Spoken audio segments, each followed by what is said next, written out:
नमस्कार दोस्तों, जातक कथा इस चैनल में आप सभी का स्वागत है। तो आइए शुरू करते हैं आज की कहानी। आज की कहानी का शीर्षक है गंगा के किनारे एक वन में एक खरगोश रहता था। उसके 3 मित्र थे, बंदर, सियार और ऊदबिलाव। चारों ही मित्र दानवीर बनना चाहते थे।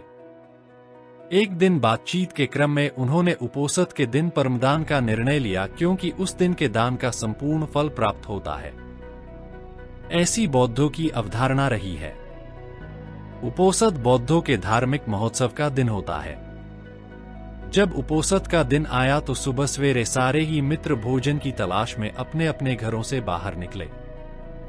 घूमते हुए ऊदबिलाव की नजर जब गंगा तट पर रखी 7 लोहित मछलियों पर पड़ी तो वह उन्हें अपने घर ले आया। उसी समय सियार भी कहीं से दही की एक हांडी और मांस का एक टुकड़ा चुरा अपने घर को लौट आया।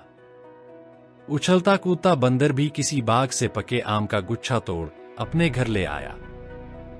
तीनों मित्रों ने उन्हीं वस्तुओं को दान में देने का संकल्प लिया, किंतु उनका चौथा मित्र खरगोश तो कोई साधारण प्राणी नहीं था।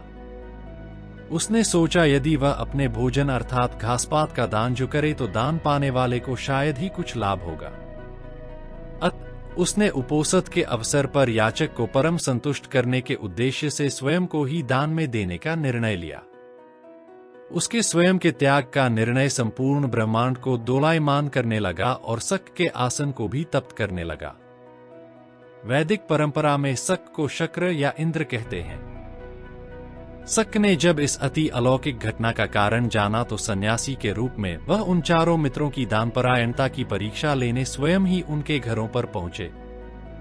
ऊदबिलाव, सियार और बंदर ने शक को अपने अपने घरों से क्रमश मछलियां, मांस और दही एवं पके आम के गुच्छे दान में देना चाहा, किंतु शक ने उनके द्वारा दी गई दान को वस्तुओं को ग्रहण नहीं किया। फिर वह खरगोश के पास पहुंचे और दान की याचना की। खरगोश ने दान के उपयुक्त अवसर को जान याचक को अपने संपूर्ण शरीर के मांस को अंगीठी में सेंक कर देने का प्रस्ताव रखा। जब अंगीठी जलाई गई तो उसने 3 बार अपने रोमों को झटका ताकि उसके रोमों में बसे छोटे जीव आग में न जल जाए। फिर वह बड़ी शालीनता के साथ जलती आग में कूद पड़ा। शक उसकी दानवीरता पर स्तब्ध हो उठे। चिरकाल तक उसने ऐसी दानवीरता न देखी थी और नहीं सुनी थी। आश्चर्य!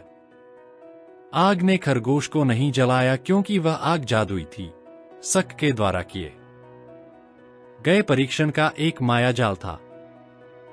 सम्मोहित शक ने तब खरगोश का प्रशस्ति गान किया और चांद के ही एक पर्वत को अपने हाथों से मसल चांद पर खरगोश का निशान बना दिया और कहा, जब तक इस चांद पर खरगोश का निशान रहेगा तब तक है खरगोश, जगत तुम्हारी दानवीरता को याद रखेगा।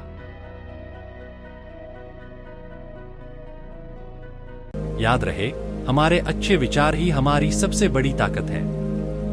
अगर इन कहानियों में से एक भी कहानी आपके जीवन में सकारात्मक बदलाव लाती है और आपको अपना जीवन जीने में सहायक होती है तो हमारे इस चैनल का उद्देश्य पूरा होता है।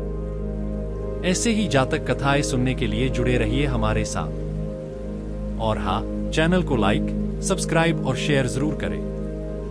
धन्यवाद।